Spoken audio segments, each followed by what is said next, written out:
ಸನ್ಮಾನ್ಯ ಪ್ರಧಾನಮಂತ್ರಿಯವರು ಮೂರನೇ ಬಾರಿಗೆ ಈ ದೇಶದ ಪ್ರಧಾನಮಂತ್ರಿ ಆದಂಥ ಸಂದರ್ಭದಲ್ಲಿ ನಮ್ಮ ಜಿಲ್ಲಾ ಅಧ್ಯಕ್ಷರು ಹೇಳಿದ ಹಾಗೆ ದೇಶದ ಎಲ್ಲ ಭಾಗಗಳಲ್ಲೂ ಸಂಭ್ರಮಾಚರಣೆ ನಡೀತಾ ಇದೆ. ಇಡೀ ಭಾರತವೇ ಗೆದ್ದ ರೀತಿಯಲ್ಲಿ ವಾತಾವರಣ ನಿರ್ಮಾಣ ಆಗಿದೆ. ಅದೇ ರೀತಿಯಲ್ಲಿ ಬಂಟ್ವಾಳ ತಾಲೂಕಿನ ಬೋಳಿಯಾರ್ನಲ್ಲಿ ಆ ದಿವಸ ಸಂಭ್ರಮಾಚರಣೆ ನಡೀತಾ ಇತ್ತು. ಆ ಘಟನೆ ಹಿನ್ನೆಲೆ ಇವತ್ತು ಎಲ್ರಿಗೂ ಗೊತ್ತಿದೆ, ಯಾಕೆಂದರೆ ವಿಡಿಯೋ ಫುಟೇಜ್ ಹೊರಗಡೆ ಬಂದಿದೆ.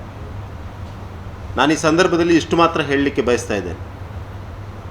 ಆ ರೀತಿಯಾದಂಥ ಒಂದು ಮಾರಣಾಂತಿಕ ಹಲ್ಲೆ ನಡೆದು ನಮ್ಮ ಭಾರತೀಯ ಜನತಾ ಪಾರ್ಟಿಯ ಕಾರ್ಯಕರ್ತರು ಆಸ್ಪತ್ರೆಯಲ್ಲಿ ಇದ್ದಂಥ ಸಂದರ್ಭದಲ್ಲಿ ನಾವು ಕೊಟ್ಟ ದೂರಿನ ಆಧಾರದಲ್ಲಿ FIR ಅನ್ನು ಲಾಂಚ್ ಮಾಡಿದ ನಂತರ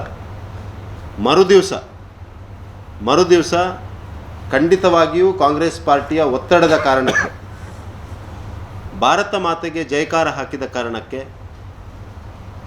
ನಮ್ಮ ಕಾರ್ಯಕರ್ತರ ಮೇಲೆ FIR ಅನ್ನು ಪೊಲೀಸರು ಲಾಂಚ್ ಮಾಡ್ತಾರಂತ ಆದರೆ ಯಾವ ರೀತಿಯ ಪರಿಸ್ಥಿತಿ ಈ ರಾಜ್ಯದಲ್ಲಿ ನಿರ್ಮಾಣ ಆಗಿದೆ ಅನ್ನುವಂಥದ್ದನ್ನು ನಾವೆಲ್ಲ ಒಂದು ಸಲ ಆಲೋಚನೆಯನ್ನು ಮಾಡಬೇಕು.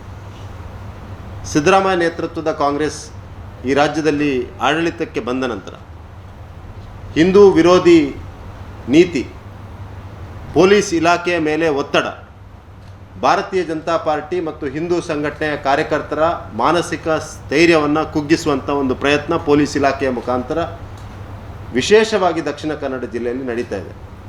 ಜಿಲ್ಲಾ ಉಸ್ತುವಾರಿ ಸಚಿವರು ಆ ಭಾಗಕ್ಕೆ ಬಂದು ಅದೇ ಆಸ್ಪತ್ರೆಯಲ್ಲಿ ಒಂದು ಕಾರ್ಯಕ್ರಮದಲ್ಲಿ ಭಾಗವಹಿಸಿ ಅಲ್ಲೇ ಇರುವಂಥ 2 ಕಾರ್ಯಕರ್ತರು, 2 ಭಾರತದ ಪ್ರಜೆಗಳು, ದಕ್ಷಿಣ ಕನ್ನಡ ಜಿಲ್ಲೆಯ ಜನರು ಮಾರಣಾಂತಿಕ ಹಲ್ಲೆ ಆಗಿ ಆಸ್ಪತ್ರೆಯ ಬೆಡ್ನಲ್ಲಿ ಮಲಗಿರುವಂಥ ಸಂದರ್ಭದಲ್ಲಿ ಕನಿಷ್ಠ ತನ್ನ ಕರ್ತವ್ಯ ಪ್ರಜ್ಞೆಯನ್ನು ಮರೆತಿರುವಂಥ ಜಿಲ್ಲಾ ಉಸ್ತುವಾರಿ ಸಚಿವರು ಅಲ್ಲಿಂದ ವಾಪಸ್ ಬಂದು ಪೊಲೀಸ್ ಇಲಾಖೆ ಮೇಲೆ ಒತ್ತಡವನ್ನು ಹಾಕಿ ಯಾರಿಂದಲೋ ಕೌಂಟರ್ ಕಂಪ್ಲೇಂಟ್ ಕೊಡಿಸಿ ನಮ್ಮ ಕಾರ್ಯಕರ್ತರ ಮೇಲೆ ಕೌಂಟರ್ ಕೇಸನ್ನು ಹಾಕ್ತಾರೆ. ಆದರೆ ಯಾವ ರೀತಿಯ ಒಂದು ಪರಿಸ್ಥಿತಿ ಈ ಜಿಲ್ಲೆಯಲ್ಲಿ ನಡೀತಾ ಇದೆ ಅನ್ನುವಂಥದ್ದನ್ನು ನಾವೆಲ್ಲ ಒಂದು ಸಲ ಯೋಚನೆ ಮಾಡಬೇಕು. ನಾನು ಈ ಸಂದರ್ಭದಲ್ಲಿ ಪೊಲೀಸ್ ಇಲಾಖೆಗೆ ಅತ್ಯಂತ ಸ್ಪಷ್ಟವಾಗಿ ಎಚ್ಚರಿಕೆಯನ್ನು ಕೊಡಲಿಕ್ಕೆ ಬಯಸ್ತಾ ಇದ್ದೇನೆ. ಕಾನೂನಿನ ಮುಖಾಂತರ ಸಂವಿಧಾನದ ಅಡಿಯಲ್ಲಿ ತಾವು ಕೆಲಸವನ್ನು ಮಾಡಬೇಕು.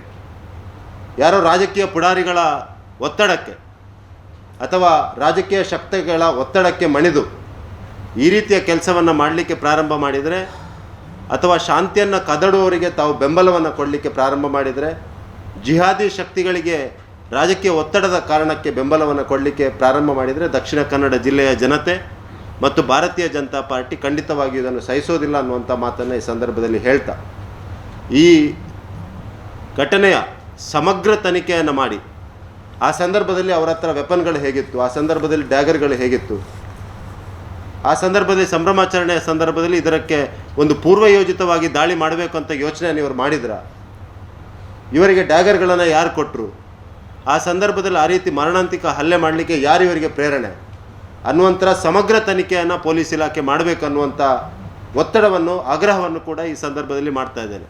ನಾನು ಪೊಲೀಸ್ ಕಮಿಷನರ್ ಅವರ ಜೊತೆ ಮಾತನಾಡಿದ್ದೇನೆ ಮತ್ತು ಅವರಿಗೆ ಸ್ಪಷ್ಟವಾಗಿ ಹೇಳಿದ್ದೇನೆ, ದಕ್ಷಿಣ ಕನ್ನಡ ಜಿಲ್ಲೆಯಲ್ಲಿ ಈ ರೀತಿ ಜಿಹಾದಿ ಶಕ್ತಿಗಳನ್ನು ನೀವು ಮಟ್ಟ ಹಾಕದಿದ್ದರೆ, ಕಾನೂನು ವಿರೋಧಿ ಶಕ್ತಿಗಳನ್ನು ಮಟ್ಟ ಹಾಕದಿದ್ದರೆ ಶಾಂತಿಪ್ರಿಯ ದಕ್ಷಿಣ ಕನ್ನಡ ಜಿಲ್ಲೆಯ ಜನರು ಇದನ್ನು ಸಹಿಸೋದಿಲ್ಲ ಮತ್ತು ಪೊಲೀಸ್ ಇಲಾಖೆಯ ಬಗ್ಗೆ ಜನರಿಗೆ ಅಪನಂಬಿಕೆ ಬರಲಿಕ್ಕೆ ಪ್ರಾರಂಭ ಆಗ್ತದೆ ಅನ್ನುವಂಥದ್ದನ್ನು ಕೂಡ ಹೇಳಿದ್ದೇನೆ.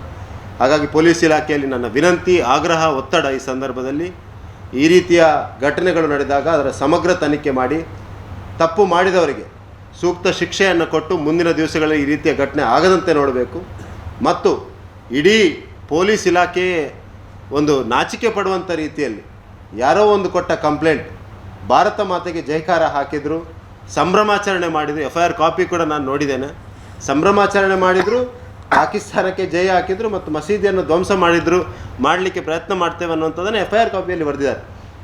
ಪೊಲೀಸ್ ಇಲಾಖೆಗೆ ಪ್ರೈಮಾ ಫೇಸಿ ಅಲ್ಲಿ ವಿಡಿಯೋ ಎವಿಡೆನ್ಸ್ ಇದೆ, ವಿಡಿಯೋ ಫುಟೇಜ್ ಇದೆ.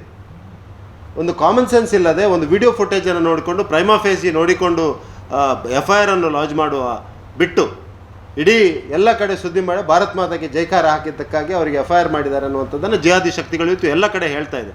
ಹಾಗಾಗಿ ಪೊಲೀಸ್ ಇಲಾಖೆ ತುಂಬ ಎಚ್ಚರಿಕೆಯಿಂದ ಕೆಲಸವನ್ನು ಮಾಡಬೇಕನ್ನುವಂಥದ್ದು ಕೂಡ ಈ ಸಂದರ್ಭದಲ್ಲಿ ಹೇಳ್ತಾ, ನಾಳೆ ನಮ್ಮ ವಿರೋಧ ಪಕ್ಷದ ನಾಯಕರು ಇಲ್ಲಿ ಬರ್ತಾ ಇದ್ದಾರೆ ನಮ್ಮ ಕಾರ್ಯಕರ್ತರಿಗೆ ನೈತಿಕ ಬೆಂಬಲವನ್ನು ಕೊಡಲಿಕ್ಕೆ ಮತ್ತು ಈ ತನಿಖೆ ನ್ಯಾಯೋಚಿತವಾಗಿ ಕಾನೂನಿನ ಅಡಿಯಲ್ಲಿ ಸಮಗ್ರವಾಗಿ ತನಿಖೆ ಆಗಿ ಕೇವಲ ಆ ಘಟನೆಯಲ್ಲಿ ಶಾಮೀಲಾದವರಿಗೆ ಮಾತ್ರವಲ್ಲದೆ ಅವರ ಹಿಂದಿರುವ ಎಲ್ಲ ಶಕ್ತಿಗಳನ್ನು ಜನರ ಮುಂದೆ ತಂದು ಅವರಿಗೆ ನ್ಯಾಯದ ಅಡಿಯಲ್ಲಿ ಶಿಕ್ಷೆಯನ್ನು ಕೊಡಬೇಕನ್ನುವಂಥ ಆಗ್ರಹವನ್ನು ಈ ಸಂದರ್ಭದಲ್ಲಿ ಮಾಡ್ತಾ ಇದ್ದೇನೆ.